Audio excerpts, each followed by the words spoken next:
I think that I was one of the more fortunate people growing up in northern Arkansas.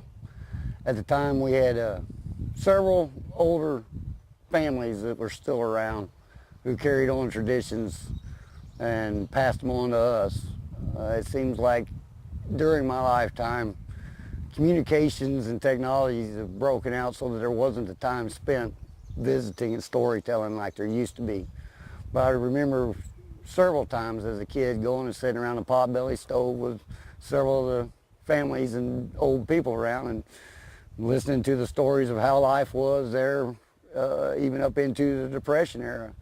And there's superstitions and wisdoms and folklores that stick with you quite a bit. A lot of those things get lost today in translation, and I was really fortunate to have those things presented to me.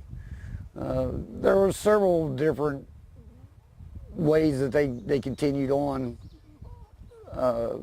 into the 20th century, using a lot of the techniques and things that they had of the day.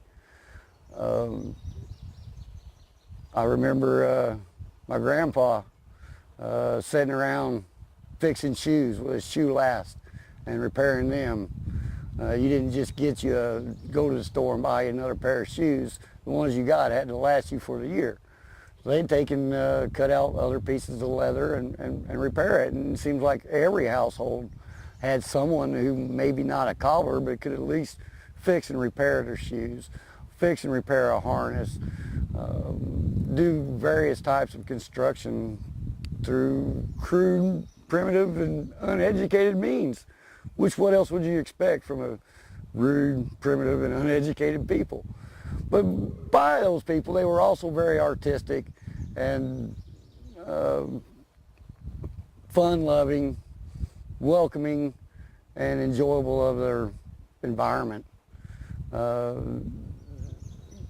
Almost all of their folklores and ways came back from being tied back to your environment. I know several fellows who would not even consider planting a garden without consulting the almanac and making sure of the phases of the moon, whether it was right to plant or right to pull, when it was time to prune a tree to grow or prune a tree to stunt its growth, planting root crops by the light of the moon.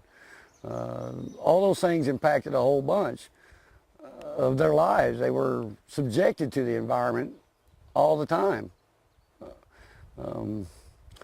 They had different ways of communicating with each other and different ways of communicating with the land. My grandfather also, we'd go hunting. And one of the things that he taught me when we were hunting was that the hunter had to come home with his belly full. You were bringing home meat to feed the family. So as we would go out on the deal, he would pick salad or deer tongue or sheep sour or daylilies and gather nuts and stuff, and we would eat while we were hunting. And so that when we came home, whatever our bounty was there for the rest of the family who didn't get out. Several different points that they would keep in contact with and get with. Using persimmon seeds, for instance, to tell how the weather was going to be. You split a persimmon seed and tell whether it has a fork or a spoon inside of it to know how much snow you're going to get.